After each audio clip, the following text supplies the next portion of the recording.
और 2 में ऋतिक के साथ ठुमका लगाएगा श्रद्धा कपूर। पुष्पा 2 में बात नहीं बनी तो आप और में आइटम करेगा ऋतिक के साथ श्रद्धा कपूर।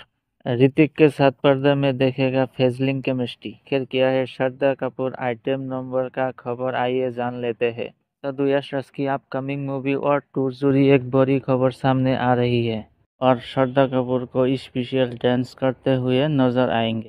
इच्छे अनुसार श्रद्धा कपूर ऋतिक रोशन जूनियर एनटीआर का फिल्म पर एक्टिव होने का खबर आ रहा है। इससे उनके साथ ऋतिक रोशन और जूनियर एनटीआर भी होंगे। स्त्री 2 मूवी सुपरहिट होने के बाद दर्शक और मूवी मेकर की भी श्रद्धा कपूर का डिमांड हाई हो चुकी है। यश राज बैनर का अपकमिंग मूवी और टूर शूटिंग हाई लेवल से शूट हो रही है। मूवी रिव्यू बॉलीवुड गॉसिप सबसे पहले देखने के लिए सब्सक्राइब करो राजन और एंटरटेनमेंट न्यूज चैनल को, साथ में बेल आइकन भी दबा दीजिए सबसे पहले लेटेस्ट वीडियो पाने के लिए, और लाइक शेयर कमेंट कीजिए।